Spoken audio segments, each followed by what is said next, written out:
zenu, nanyi mtapokea kipawa cha Roho Mtakatifu, kwa kuwa ahadi hii ni kwa ajili yenu na watoto wenu, na kwa ajili ya watu wote walio mbali, na kwa wote walioitwa na Bwana Mungu wetu amjie. Tuombe. Mtakatifu Mungu Baba wa mbinguni, Roho Mtakatifu, ninakuinua, ninalibariki jina lako kuu, Yesu.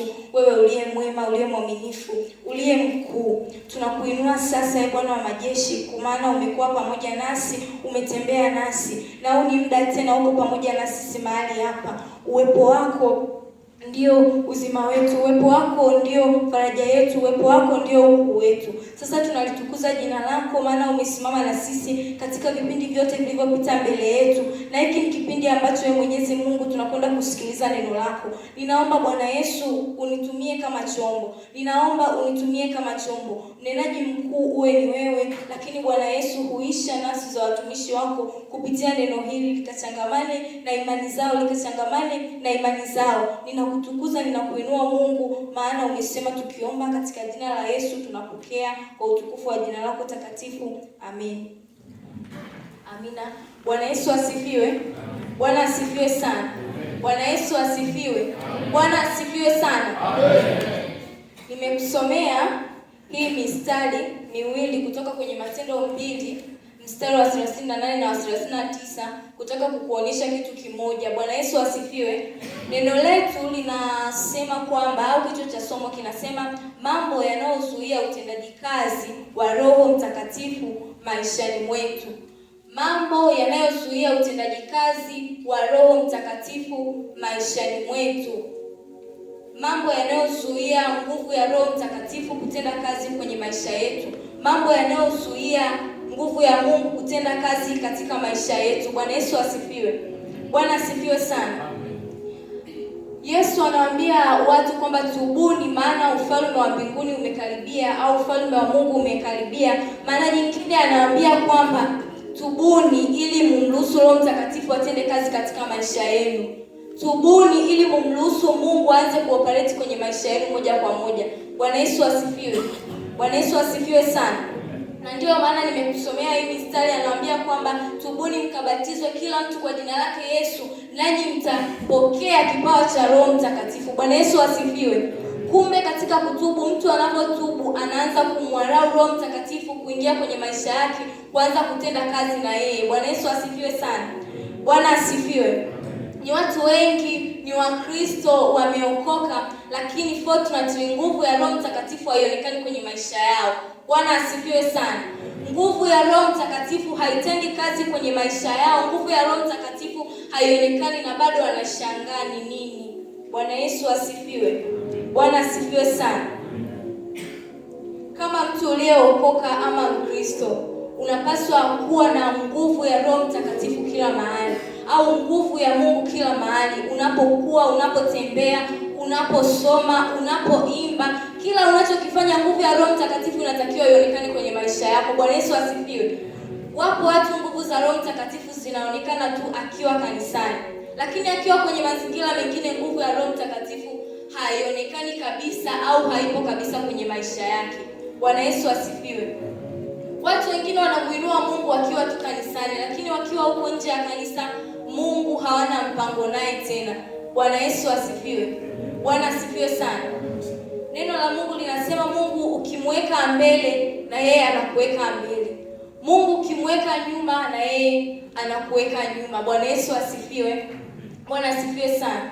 Sasa neno letu la leo linasema kwamba mambo yanayozuia utendaji kazi wa Roho Mtakatifu katika maisha yetu. Bwana asifiwe. Bwana asifiwe sana. Ni kwa nini watu nguvu za Roho Mtakatifu hazionekani katika maisha yao?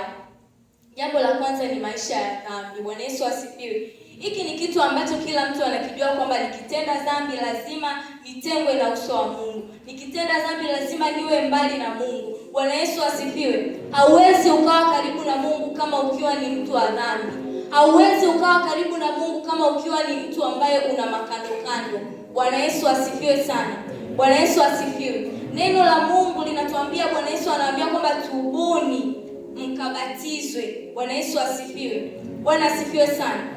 Maana yake kwamba mtoke katika makandokando mliopo, mtoke katika uharibifu mliopo, mje katika njia njema, mje mumruhusu Roho Mtakatifu afanye kazi na nyinyi kwenye maisha yenu. Bwana asifiwe. Bwana asifiwe sana. Kwenye maisha ya dhambi sitaki kuzungumza sana, maana kila mtu anajua ndani yake hii ni dhambi. Bwana Yesu asifiwe. Unless shetani hawa amekupofusha, lakini ukiwa ndani ya Yesu lazima kitu kama ni dhambi utajua hii ni dhambi. Bwana asifiwe. Jambo la pili ni uchafu. Bwana Yesu asifiwe. Ni uchafu au maisha ya uchafu. Hili linaendana na hilo la kwanza, dhambi. Lakini kwenye uchafu upo uchafu wa aina nyingi sana. Kuna vitu ambavyo tumevinormalize, vimekuwa vya kawaida maishani mwetu. Tumeona yani vimekuwa ni kama sehemu ya maisha yetu, bila kujua kwamba tunaendelea kuididimiza nguvu ya Roho Mtakatifu katika maisha yetu, au tunaendelea kumuondoa Roho Mtakatifu katika maisha yetu. Bwana Yesu asifiwe. Roho Mtakatifu hawezi kushughulika au hawezi kutenda kazi na mtu ambaye ana vitu vichafu, na mtu ambaye ni mchafu. Bwana Yesu asifiwe. Uko uchafu wa aina nyingi. Kuna uchafu wa moyo, kuna uchafu wa mawazo, uchafu wa mavazi, uchafu wa mwili, uchafu wa kumwabudu Mungu. Bwana Yesu asifiwe sana. Unamwabudu Mungu kiuchafu, unazungumza kiuchafu, mwili wako mwenyewe ni mchafu, mavazi ni machafu, moyo ni mchafu, mawazo ni machafu. Unadhani Roho Mtakatifu atatendaje kazi na wewe kwenye maisha yako? Bwana Yesu asifiwe. Bwana asifiwe sana. Bwana asifiwe. Kuna watu shetani anawatumia lakini hawajui kama shetani anawatumia. Bwana Yesu asifiwe. Kuna watu ni maagent wa seduction lakini hawajui kama wao ni maagent. Bwana Yesu asifiwe. Bwana asifiwe sana. Yaani kuna nguo ukizivaa wewe mwenyewe unaona hapa kweli nimevaa. Shetani anakutumia lakini unajitia moyo kwamba nimetoka. Bwana Yesu asifiwe sana. Unakuwa ni agent bila wewe kujua. Unakuwa ni agent wa shetani bila wewe kujua. Bwana Yesu asifiwe. Unabeba nguvu kutoka huko unazileta kanisani, unakuja kuwafanya watu wapotoke, watende dhambi ili muwe njia moja. Bwana Yesu asifiwe. Mungu akusaidie sana mtumishi wa Mungu. Bwana Yesu asifiwe. Bwana asifiwe sana. Mawazo ni machafu. Kila unaloliwaza ni chafu. Wenzio wakifanikiwa unaumia. Wakizungumza vizuri unaumia. Wakiimba vizuri unaumia. Wakiongoza maombi unaumia. Huo ni uchafu wa mawazo. Bwana Yesu asifiwe. Bwana Yesu asifiwe sana. Akifanya vizuri, shangilia naye, mtukuze Mungu, unaumia. Sasa unataka neno la Mungu lijije kwenye maisha yako. Bwana Yesu asifiwe. Bwana asifiwe sana. Roho Mtakatifu au nguvu za Roho Mtakatifu aziji kwa watu wanaohitaji mashindano. Bwana Yesu asifiwe sana. Roho Mtakatifu au nguvu ya Roho Mtakatifu kama inakuja kwako inakuvumilia tu, haiwezi kuja kwa mtu mchafu wa mwili. Bwana Yesu asifiwe. Haiji kwa mtu mzinzi, haiji kwa mtu muongo, haiji kwa mtu ambaye mambo yake hayaeleweki. Bwana Yesu asifiwe. Bwana asifiwe sana. Mungu atusaidie kuelewa haya, kwa sababu ni watu wengi sana tunashangaa, yaani kwa nini mimi ni mkavu? Zamani ulikuwa ukikiwasha umekiwasha. Bwana Yesu asifiwe. Lakini sasa hivi unaweza ukapiga magoti masaa mawili usione chochote. Bwana Yesu asifiwe. Unazama rohoni lakini hamna kinachobadilika kwenye maisha yako. Ni nini? Ni ukavu. Nguvu za Roho Mtakatifu zimepotea. Paulo anaambia Waefeso, kumbuka ni wapi ulipoanguka ukageuke na kutubu. Bwana Yesu asifiwe sana. Bwana asifiwe. Na mimi leo nimekuja kukwambia kwamba toka uliko, nguvu ya Roho Mtakatifu iamke tena ndani yako, ianze kutenda kazi na wewe. Bwana Yesu asifiwe. Bwana asifiwe sana. Haiwezekani, sio kitu cha kawaida. Wewe angalia maisha yako, angalia moyo wako, angalia mawazo yako na kitu chako. Wewe mwenzako akionekana kuinuka, unapata kinyongo. Mwenzako akionekana kufanyaje, unaona kama anajiinua. Akifanya hivi unaona kama kuna kitu fulani. Jichunguze mara mbili mtumishi wa Mungu. Bwana Yesu asifiwe. Bwana asifiwe sana. Sijui kama naongea na mtu au naongea na watu wa social science. Bwana asifiwe. Bwana asifiwe sana. Hapa ni mambo mengi sana unahitaji ukayapitie. Ukisoma katika moyo ni Mathayo 5:8 inasema kwamba Heri wenye moyo safi ndio watakaomuona Bwana. Moyo wako huo kweli unaweza kumuona Bwana ukichunguza mawazo ya moyo wako, ukichunguza vitu vilivyoko ndani ya moyo wako. Je, ni kweli unaweza ukamuona Bwana kwenye maisha yako? Bwana Yesu asifiwe. Bwana asifiwe sana. Jambo jingine ni kutokuwa na msingi wa neno la Mungu, kutokuwa na msingi wa maombi au kutokuwa na msingi wa mifungo. Bwana Yesu asifiwe. Bwana asifiwe sana. Mwingine tu anasema mimi nikijikomiti kwa Mungu inatosha hata nisipofunga. Bwana Yesu asifiwe. Nikijikomiti kwa Mungu inatosha hata nisipoomba. Ni njia gani ambayo unaitumia kujikomiti kwa Mungu na nguvu za Mungu ziseme ndio zizilike kwenye maisha yako? Bwana Yesu asifiwe. Bwana asifiwe sana. Bwana asifiwe. Bwana asifiwe sana. Watumishi wa Mungu, ni namna gani ambayo unaenenda hiyo uliambiwa kwamba bila maombi nguvu za Mungu zitatokea kwenye maisha yako? Bwana Yesu asifiwe. Bwana asifiwe sana. Ndiyo, Roho Mtakatifu yupo na ni kwa ajili yetu wote. Lakini ni nani aliyekwambia yeye huwa anakuja tu hata kama mtu asomi neno? Bwana asifiwe. Misingi tuliyoiweka, mtu hana msingi wa neno la Mungu, hana msingi wa maombi, hana msingi wa chochote. Utamwambiaje Roho Mtakatifu ninaomba nguvu zako kama hujui hata Matendo 1:8 inasemaje? Bwana asifiwe. Kama hujui Matendo inasemaje, utamshawishije Roho Mtakatifu aje juu ya maisha yako? Bwana Yesu asifiwe. Inahitaji sana watu ambao misingi yao ipo katika neno la Mungu, ipo katika kuomba, ipo katika kufunga. Bwana Yesu asifiwe. Ni wakati ambapo tunajiandaa kwenda mission Mpwayungu. Sasa tutashangaa sana tunapoenda huko, tunashangaa nguvu za Mungu haziji kwa sababu tu ya watu wetu hawajakeri vizuri moto wa Roho Mtakatifu. Bwana Yesu asifiwe. Bwana asifiwe sana. Huu ni wakati wa matengenezo ambapo unatakiwa ujitengeneze. Tunapofika mahali huko, tumzilishe Mungu ambaye tumembeba, tumzilishe Mungu ambaye tunamjua, ambaye tunamwamini, ambaye tunamwabudu kwa watu wa mahali kule. Bwana Yesu asifiwe. Bwana asifiwe sana. Yaani iwe ni jukumu lako sasa kuhakikisha moto wa Roho Mtakatifu hausifiki kwenye maisha yako. Lakini Roho Mtakatifu au nguvu za Roho Mtakatifu haziwezi kuja juu ya mtu mchafu, haziwezi kuja juu ya mtu mwenye dhambi. Bwana Yesu asifiwe. Chunguza maisha yako, jiangalie, jitafakari, uangalie, je, kweli hivi nilivyo, ninavyovaa hivi, maneno haya ninayoongea, mawazo haya ninayoyawaza, haya mambo ninayoyafanya sirini na Gabriel, hivi kweli nguvu za Mungu zinaweza kushuka juu ya maisha yangu? Zinaweza zikatenda kazi? Bwana Yesu asifiwe. Bwana Yesu asifiwe sana. Inauma sana ukiwa Mkristo alafu ni mkavu. Bwana asifiwe. Bwana asifiwe sana. Mungu akusaidie kuwa ni Mkristo yule ambaye umejaa. Bwana asifiwe sana. Bwana asifiwe sana. Neno la Mungu linasema kwamba ndani yangu inatoka maji ya mito. Bwana Yesu asifiwe. Bwana asifiwe sana. Mito ya maji inatoka ndani yangu. Sasa wewe mbona ndani yako ni mkavu? Bwana asifiwe. Yanatoka maji ya uhai. Ndani yako yanatoka maji ya namna gani? Jichunguze mara mbili. Jiangalie mara mbili. Mwenendo huu ninao inaenda nao, ni kweli Roho Mtakatifu anaweza kukaa na mimi? Ni kweli nguvu za Roho Mtakatifu zinaweza kuzilika katika maisha yangu? Bwana asifiwe sana. Bwana Yesu asifiwe. Bwana asifiwe. Mungu azidi kukusaidia na azidi kukuongoza katika kila unalolifanya. Uhakikishe nguvu ya Roho Mtakatifu inadhihirika. Uwe darasani, uwe unatembea, uwe kefu, uwe nje. Bwana Yesu asifiwe sana. Bwana Yesu asifiwe. Na kuna wale wenzangu huwa wana mavazi ya aina nyingi sana. Kuna vazi la kefu, kuna vazi la darasani, kuna vazi la kila mahali, na kuna vazi la kuendea mahali fulani. Bwana Yesu asifiwe sana. Hebu Mungu akusaidie katika hayo mavazi. Bwana Yesu asifiwe. Bwana asifiwe sana. Yaani Mungu akusaidie usije ukawa ni agent wa kutongoza watu, ukawa agent wa seduction katika nyumba ya Mungu. Bwana Yesu asifiwe. Bwana asifiwe sana.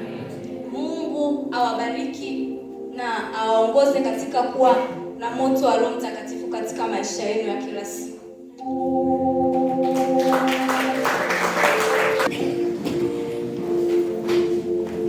Na mtumishi wa Mungu ametufunza ya kwamba kuna mambo ambayo yanaweza kuzuia ule uwepo wa Roho Mtakatifu ama utendaji kazi wa Roho Mtakatifu katikati ya maisha yetu. na ametufundisha kwamba kuna mambo yasiyopungua matatu, kwamba maisha ya dhambi, uchafu katikati ya maisha yetu, lakini pia kutokuwa na misingi ambayo inatumalisha sisi. Sasa kitu ambacho tunaenda kukifanya sasa hizi kwa kadri Roho Mtakatifu atakavyotuongoza, sisi kama wanadamu tunajua kwamba tumebeba vitu ambavyo Mungu ameviweka ndani yetu. Sasa na kama watumishi wa Mungu, somo linasema kwamba mambo yanayoweza kuzuia utendaji kazi wa Roho Mtakatifu, kwa Kiingereza the things that can engulf the power of Holy Ghost. Sasa tunaenda kumwambia Mungu ya kwamba hivyo vitu ambavyo vimetuzuia, hivyo vitu ambavyo vimetushikilia, ya kwamba tusiweze kutenda kazi sawasawa, tusiweze kuliwakilisha jina la Mungu sawasawa, Mungu akapate kusimama kwa ajili yetu. Twende tukaombe rehema pale mahali ambapo tunaona kabisa tumekosa, pale mahali ambapo tunaona kabisa hatukwenda sawasawa, tulipoteza nguvu ya Roho Mtakatifu, tukaanza kuzitenda kazi kwa akili zetu wenyewe, tulipoteza uwepo wa Roho Mtakatifu, tukaanza kutenda kazi kwa kutumia nguvu zetu wenyewe, tukaanza kumtegemea Mungu. Twende tukamwambia Roho Mtakatifu apate kuturudia tena, apate kuturejesha tena katika ile nguvu ya mwanzo. Bwana asifiwe sana. Unaweza kaingia tu kwenye maombi. Tumeshafundishwa tayari. Kwa unajua kabisa Roho Mtakatifu anakuongoza nini. Nenda kaombe mbele za Mungu. Nenda kaombe mbele za Mungu. Mwambie Yesu, naomba unirehemu kwa sababu ulinipa uwezo wa kutumika kwenye madhabahu yako. Ulinipa uwezo wa kusimama kama mtoto wako. Ulinipa nguvu ya Roho Mtakatifu wako, lakini sikusimama sawa sawa. Lakini nilipoteza wewe uwezo. Nenda kamwambie Yesu, naomba rehema. Naomba rehema kwa ajili ya maisha yako. Naomba rehema kwa ajili ya kizazi chako. Naomba rehema kwa ajili ya maisha yako. Naomba rehema kwa ajili ya moyo wako. Nilianguka.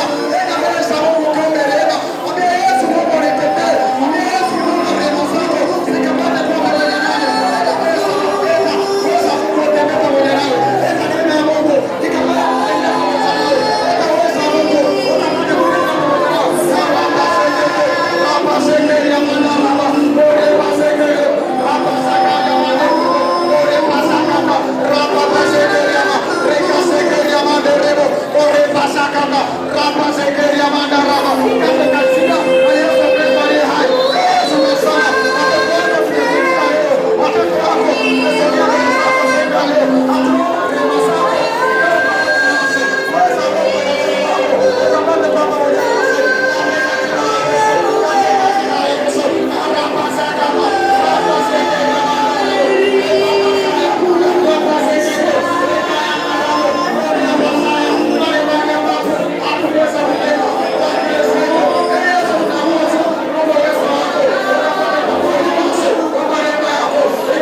kabisa kuiona nguvu ya Roho Mtakatifu ikitenda kazi katikati yao, lakini wanaona kuna maana kama pamezuiliwa, kuna maana kama hapako sawa sawa. Tuna dakika mbili za kutengeneza. Leo kasogea pamoja tukaomba mahali hapa. Leo kasogea tu hapa mbele tukaomba pamoja. Tukaipe moto wa Roho Mtakatifu ukapate kuwa pamoja nasi. Kama kuna mahali unaona kabisa limezuiliwa, lakini lina uwezo wa kutenda kazi, lina uwezo wa kutembea kwa kadri ya Roho Mtakatifu, unaweza ukasogea tu mbele hapa tuweze kuomba kwa dakika mbili zilizobaki. Tuite nguvu ya Roho Mtakatifu itembee pamoja nasi.